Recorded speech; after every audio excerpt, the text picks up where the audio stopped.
আসসালামু আলাইকুম সম্মানিত সুধী। আঙুরের চারার বিজ্ঞাপন দিয়েছিলাম, তারপরে আমাদের পাশের গ্রামের এই ছোটো ভাই শান্ত ও আসছে হচ্ছে আঙুরের চারা নেওয়ার জন্য।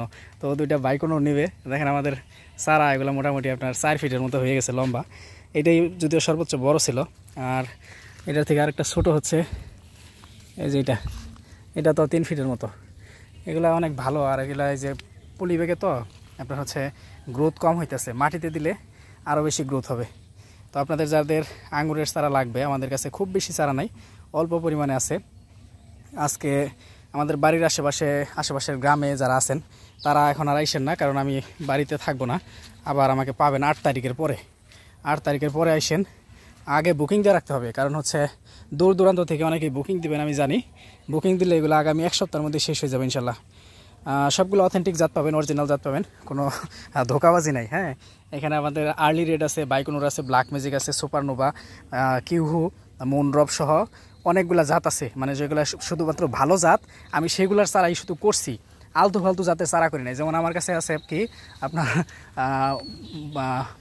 আপনার হচ্ছে মাস্কাট ব্লু আছে, তারপর হচ্ছে আপনার কি আছে আর একটা আপনার ওই ইসাবেলা আছে, তারপরে সুলতানা সিডলেস আছে, হাবিজাবি, এরকম অনেকগুলো জাত আছে। তারপর হচ্ছে আপনার ওই যে মানিক চমান আছে, এইসব জাত আছে। তো এইগুলোর আমি কিন্তু চারা করি নাই, যেগুলো শুধু ভালো জাত সেগুলোর আমি চারা করছি। ভাইয়া ব্যাগে তুলে ফেলেন, সমস্যা নেই, ব্যাগে তুলে ফেলেন, সাবধানে, মাটি আলগা টালগা যেন না হয়ে যায়। যদি ধরা লাগে তাহলে আমার বলেন, আমি ধরতে দাঁড়ান। এইভাবেই থাক। হ্যাঁ, এটা তুলেন, পরে এটার পাতা এখানে পেঁচাই দিলেই হবে, ওটা ওই সাইডে বসাই দেন। তো ছোটো ভাই লজ্জা পাইতেছে, ভিডিওতে আইব না। হ্যাঁ, মাঝখানে ধরা যাব, তাই না? এখন এইটা হচ্ছে সুন্দর করে ভিতরে ঢুকাই দেন, ভিতরের দিকে দিয়ে রাখেন। এটা ভেঙে গেলেও সমস্যা নাই, একেবারে গোড়া থেকে খালি না ভাঙলে। এই দিকে দেখবেন যে প্রচুর পরিমাণে কুশি দিব।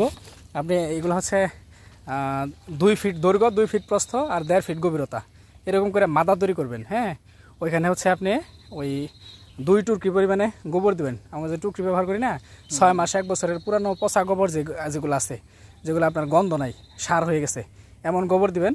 আর হচ্ছে সামান্য পরিমাণে দানাদার কীটনাশক দিবেন। দিয়া একটু এই ক্ষেতের মাটির থেকে একটু মাটি উঁচা করে সামান্য 1 ইঞ্চির মতো ওইখানে লাগাই দিবেন।